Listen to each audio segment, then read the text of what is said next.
안녕하세요. 저는 지방 도시에서 작은 커피숍을 운영하다가 최근 폐업 신고를 한 남성입니다.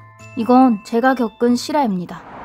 몇 년 전 대학을 졸업하고 바리스타 자격증을 따서 제 친구와 함께 커피숍을 시작했습니다. 개업한 지 얼마 지나지 않아 장사가 너무 잘 돼서 아르바이트생도 고용하게 되었습니다. 그리고 매년 여름 경치가 좋은 어느 큰 강의 다리 밑에서 1박 2일 동안 캠핑을 하며 직원들끼리 회식도 했었죠. 올해는 장마가 계속되면서 8월 중순쯤에야 직원 휴가를 갈 수 있었습니다. 동생 뻘인 아르바이트생 한 명만 휴가 때 따라오겠다고 했고 저와 제 친구를 포함해 셋이서 휴가를 가게 되었는데요. 저는 이 여행이 제 친구가 매일 밤 시달리는 악몽의 시작이 될 줄 그땐 미처 알지 못했습니다. 다슬기가 많기로 유명한 그 강은 다리 밑에 물이 얕고 그늘이 시원해 많은 사람들이 차박하는 곳이었는데요. 그런데 이상하게도 해마다 캠핑족이 많은 강 오른쪽과 달리 강 왼쪽 다리 밑에는 사람들이 거의 없었습니다.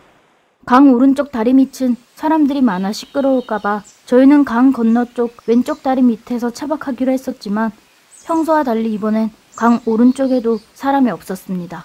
다행이라 여기며 차를 물가에서 멀리 주차한 다음 근처 물가에 텐트를 설치했습니다. 며칠 전 홍수가 끝나서 강물이 불어있지는 않았지만 그때 여파로 인해 강물 속 돌들이 모두 뒤집혀 있었고 그 주변은 깨끗해져 있었습니다. 얕은 물이 흐르는 강가에 앉아 술을 마시던 와중이었습니다.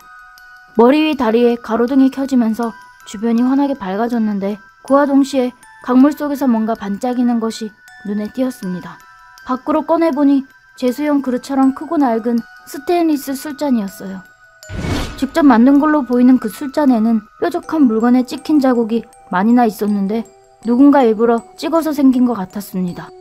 가끔 그 강이 범람하면 옛날에 마시던 음료수 캔이나 통조림통이 나왔던 터라 이번 홍수로 인해 강바닥에 묻힌 물건이 나온 것은 아닐까 하는 생각이 들었습니다.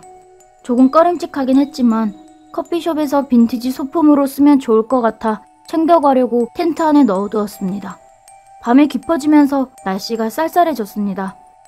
연우야, 날씨 추우니까 차에 들어가서 자. 연우를 재운 뒤 저와 제 친구는 새벽까지 술을 마시다 잠을 청했죠. 잠든 지 얼마 지나지 않았을 때였습니다. 어디선가 두 여자가 웃는 소리가 들렸습니다.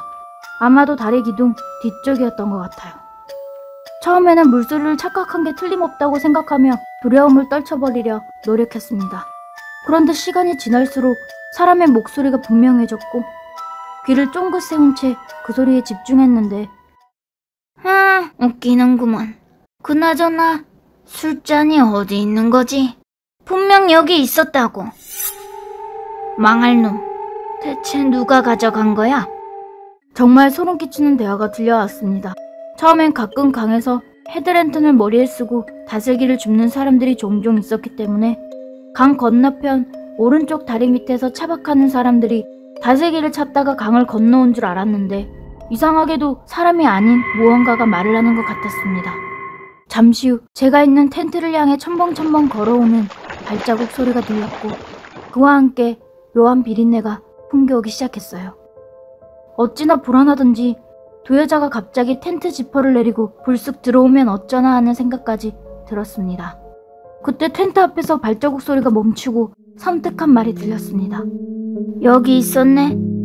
가져간 게 둘 중 하나야. 예? 아니면 예? 무슨 말인지는 정확히 알지 못했지만 그저 공포감에 휩싸인 저는 텐트 안에서 쥐죽은 듯 있어야만 했습니다. 그러다 밖에서 들렸던 소리가 순식간에 사라졌습니다. 조심스럽게 밖을 내다봤는데 이상하죠? 주변엔 아무도 없었습니다. 어떠한 인기척도 들리지 않았고요. 너무 이상했지만 괜히 옆에서 자고 있는 친구를 깨울 수 없어 내가 진짜 만취한 건가 그렇게 생각하곤 다시 잠자리에 누웠습니다. 얼마쯤 지났을까요? 저도 모른 새에 잠이 들었던지 그 후 꿈을 꾸었습니다. 꿈속에는 무당 옷을 입은 할머니가 등장했어요. 그 할머니는 잠, 내 잠. 그 말만 계속 반복하시더니 아무 표정 없이 방울을 세차게 흔들기 시작했습니다. 그리고 제가 있던 텐트로 다가오길래 저는 텐트 뒤로 몸을 숨겼습니다. 그 순간 친구 정우가 텐트에 있는데 놀란 제가 황급히 친구 쪽으로 걸음을 옮기던 찰나 잠에서 깨어났습니다. 텐트에서 같이 잔 제 친구에게 꿈 얘기를 했더니 제 친구가 깜짝 놀라더라고요. 꿈에 텐트 앞에 서 있던 할머니가 자신을 노려보고 있었다면서 말입니다. 그때 환경감시원으로 보이는 할아버지와 할머니가 저희에게 다가왔습니다. 다리 밑에서 캠핑하시면 안 돼요! 당장 나가세요! 라고 호통을 치셨어요. 말을 마치자마자 곧바로 뒤돌아가던 두 분의 대화소리가 나직하게 울렸습니다. 그럼 여기서 죽은 거야? 그 무당? 네, 그렇다네요. 요 다리 밑에서. 근데 어쩌다가 여기 물은 깊지도 않은데 이번에 굿하는 와중에 비가 엄청 쏟아졌었는데 그때 급류에 휩쓸렸다고 하더라고요. 조수라는 여자랑 무당 할머니 둘 다. 그러게 왜 여기서 구출해선. 그 대화 소리에 온몸에 소름이 돋아났습니다.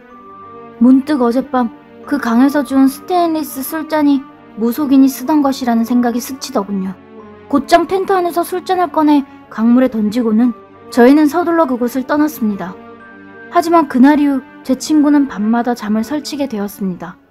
친구의 꿈속에선 빈 술잔을 찾는 무당의 방울소리가 끊임없이 울린다고 했고요. 결국 제 친구는 점점 살이 빠지더니 커피숍에 출근하지 않았고 저 혼자서 커피숍 영업을 계속할 수밖에 없었습니다. 그 와중에도 괜히 술잔을 주었던 저 때문에 친구가 시달리는 것 같아 매일 죄책감에 시달렸습니다.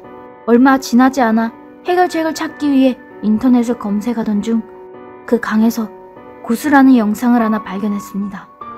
그런데 소름 돋게도 그 무당의 얼굴이 제가 꿈에서 본 무당과 똑같았습니다. 심지어 영상에 잠깐 나온 술잔도 제가 그 강에서 주었던 그 술잔과 똑같았고요. 제가 무당의 술잔을 주워 텐트 안에 넣어둔 바람에 하필 그날 텐트 안에 있던 친구에게 무당 귀신의 원한이 붙은 게 아니었을까 후회가 됩니다. 제가 이 사연을 제보하는 이유는 그 강 어딘가에 아직 그 술잔이 있다는 것을 알리기 위해서입니다. 강가 어딘가에 주인 없는 물건을 보게 된다면 절대 그 물건을 줍지 마세요. 그 물건으로 인해 나 혹은 주변의 누군가가 매우 불행해질지도 모릅니다. 마지막으로 올 여름 수해로 어려움을 겪고 있는 분들을 위해 하루빨리 피해 복구가 이루어지길 바라며 악몽에 시달리는 제 친구도 하루빨리 건강을 되찾으면 좋겠습니다. 감사합니다.